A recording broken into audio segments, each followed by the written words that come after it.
What we have is the Mitsubishi Eclipse Cross, and by now you're already voicing your displeasure at Mitsubishi for using the Eclipse name on a compact crossover. But there's more to this vehicle than just the funny name. In fact, this might be one of the most important vehicles in Mitsubishi's history.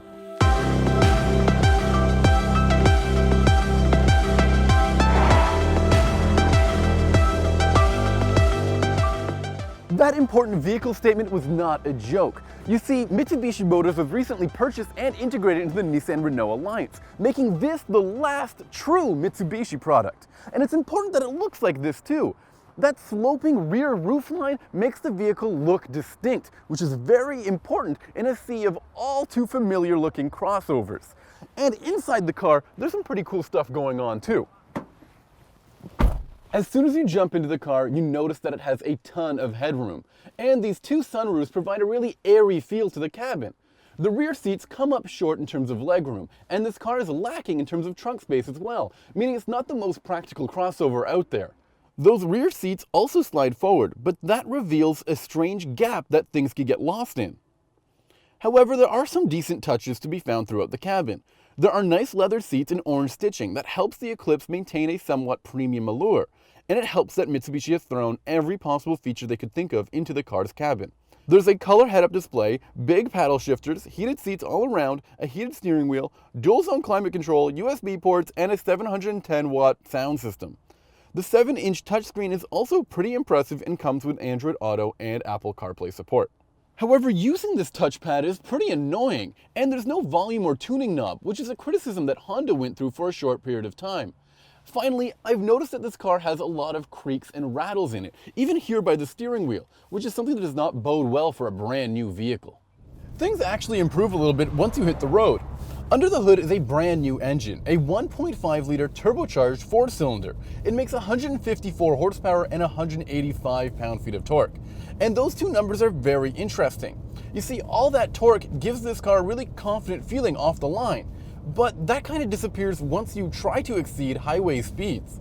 Try to make a pass and this car kind of lets you down. In addition to that, it just sounds really terrible. And it's not to say that all CVTs sound bad, but this one in particular is really whiny and groaning.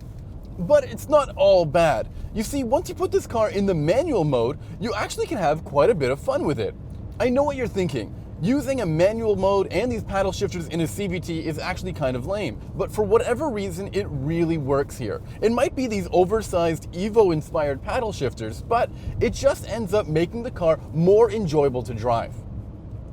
Another element of the powertrain that really helps is the all-wheel drive system. Mitsubishi fans will know this as super all-wheel control, but everyone else will know it as torque vectoring, and the torque vectoring system works on all 4 wheels. You can even change the settings to make it more appropriate for gravel or snow driving, so you're going to have confidence no matter what the situation calls for. And that all-wheel drive system actually does a pretty good job of helping the vehicle feel a little bit more agile, at least more so than what you would expect in a crossover like this. I'm surprised at how this car handles. It doesn't feel really heavy and ends up feeling really nimble.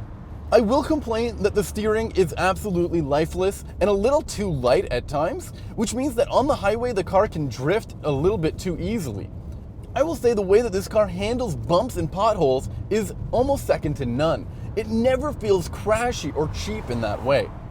This all-wheel drive crossover gets about 25 miles per gallon combined, which is nothing special. But on the plus side, at least you don't have to fill it with premium gas. Finally, you can get the Eclipse Cross with just about every driver's assistance and safety system out there. There's adaptive cruise control, blind spot monitoring, forward collision prevention, and lane departure warning. A few of those safety systems are the passive ones that just beep at you, rather than doing something automatically. You can get the Eclipse Cross for about $24,000 in the US, but that's a front-wheel drive model. The most affordable all-wheel drive car costs around $25,000 in the US, while the Canadian model is just under $30,000. A fully loaded Eclipse Cross will set you back just over 31 grand in the US or just under 38 grand in Canada. No matter how you look at it, the Mitsubishi is pretty expensive compared to its peers. However, all Mitsubishis get a pretty impressive 5-year basic and 10-year powertrain warranty, which is always considered a good deal in this industry. So as I said, there's more to the Eclipse Cross than just that strange name. But this pricey crossover isn't perfect, and very few vehicles in this class are. In fact, the Subaru Crosstrek and the Nissan Rogue Sport both offer better practicality and better value. But if you can get over this vehicle's quirky CVT, it's actually pretty interesting to drive.